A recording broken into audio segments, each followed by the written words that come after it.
This is One on One.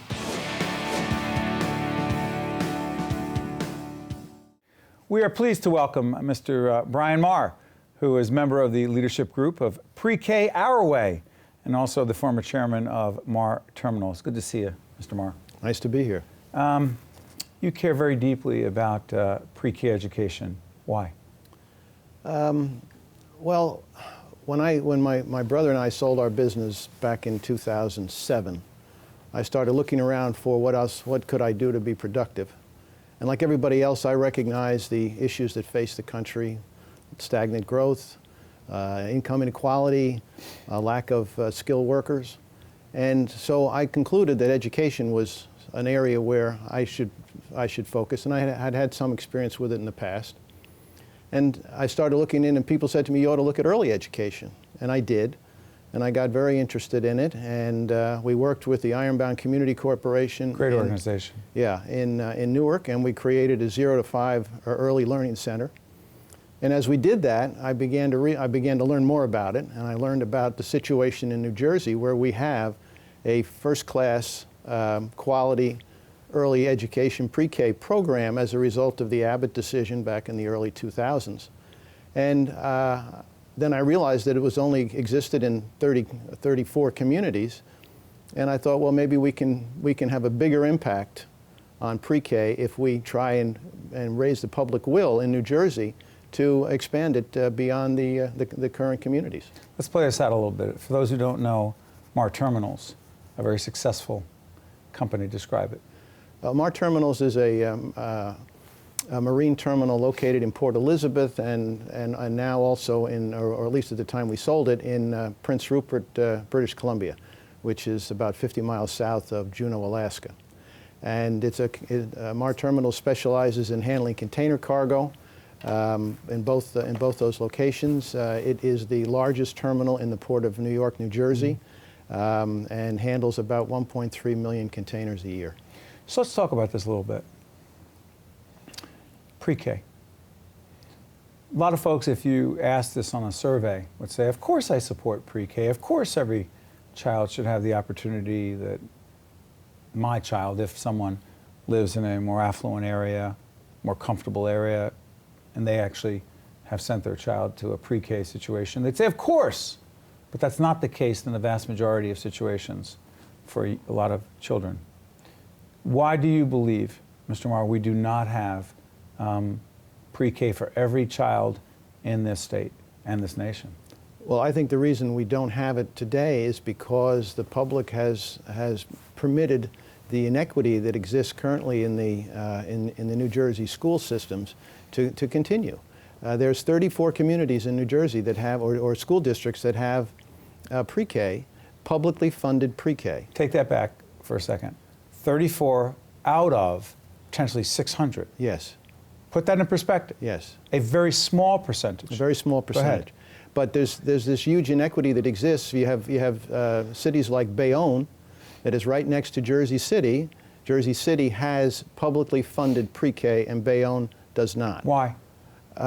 Because well, there is an existing law on the books that was passed in 2008, extending pre-K to 90 additional high-need districts that was never funded. And why that is, you know, I mean, you'd have to ask the legislature why it wasn't funded, but it has not been funded. Do you think the average person in New Jersey, I mean, I made the argument, devil's advocate, Mr. Maher, that most people in New Jersey would want to see every child have that opportunity. Are you saying you don't think that's the case? No, or no, they're not aware? I think they're not aware. In fact, we did a survey. We retained Monmouth University a couple of years ago and did a survey of New Jersey voters, and discovered that a majority of New Jersey voters do support the idea that there should be greater access to pre-K. The problem is they don't wake up every morning thinking we should do something about that. Like it's not a priority. It's not a priority, and so the objective of Pre-K Our Way is to educate these various communities and the people in them, and to generate a public will to pressure the legislature to do something. What would you say to those who argue that the benefits of pre-K are not as clear-cut and not as significant as the advocates of universal pre-K argue that they are? Well, we could talk about that. Well, what do you say the benefits are?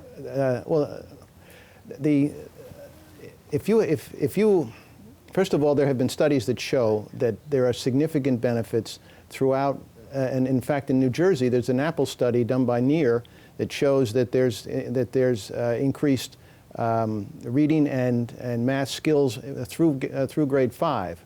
And if you have pre-K. If you have pre-K. If you don't have pre-K, you're a half a year or 3/4 of a year behind that. Anybody who spends time with small children will recognize just how needy they are for stimulation, and if they don't get it in the first 5 years, and the brain science shows that in those first 5 years, it's extremely important that children get that kind of stimulation that they can get in a quality pre-K program. But the other part of this that's very interesting is that those of us who have the means, the vast majority, I would argue, I mean, our daughter is 5 as we do this program, we made sure that she was in a pre-K program. So it's one thing what someone would argue in terms of what their opinion is. It's not quite another what they would do with their own child if, in fact, they could. One of the things that I say quite often is those people who can afford to send their children to pre-K do. Those people who get it for free because they happen to live in one of those districts send their children to quality pre-K. It's the people in the middle that don't, I mean, you can, to spend $20,000 or $25,000 a year to send your child to a private pre-K school is pretty difficult to do.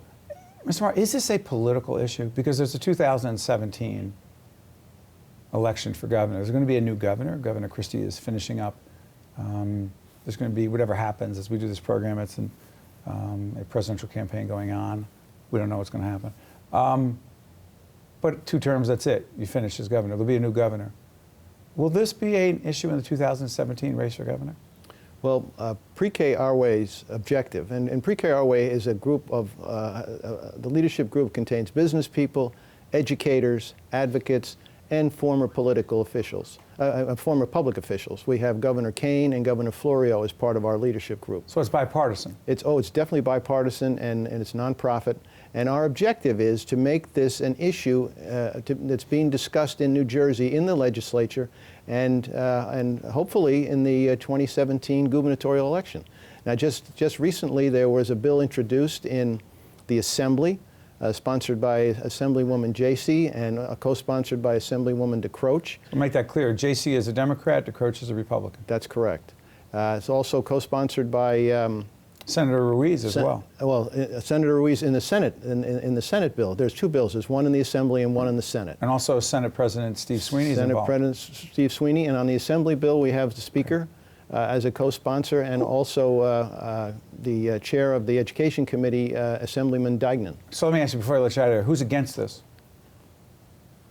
Well, I really haven't met too many people that are against it. Many people think that, they say, well, yeah, we should do that, but we don't have the money. And I think the answer to that is you need to set priorities. I'm certainly not an advocate of raising taxes in New Jersey, but I think we need to set priorities. The legislature needs to set priorities, and certainly education, public education, is an investment. It's not an entitlement, and it should be a high priority. Brian Maher, I promise you this, on our other program, our sister program called New Jersey Capital Report, more public policy oriented, we will continue this conversation because too many young people, children, are affected by this, and the state is affected as well. Thank you, Mr. Maher. We appreciate it. Thank you for the time. Stay with us. We'll be right back. Thank you very much. One-on-One with Steve Adubato has been a production of the CAUCUS Educational Corporation, celebrating over 25 years of broadcast excellence. Funding for this edition of One-on-One with Steve Adubato has been provided by Investors Bank, New Jersey Resources, Sovereign Health System, Oscar Health Insurance, NJM, ADP, and by the Fidelco Group. Transportation provided by Airbrook Limousine, serving the metropolitan New York, New Jersey area.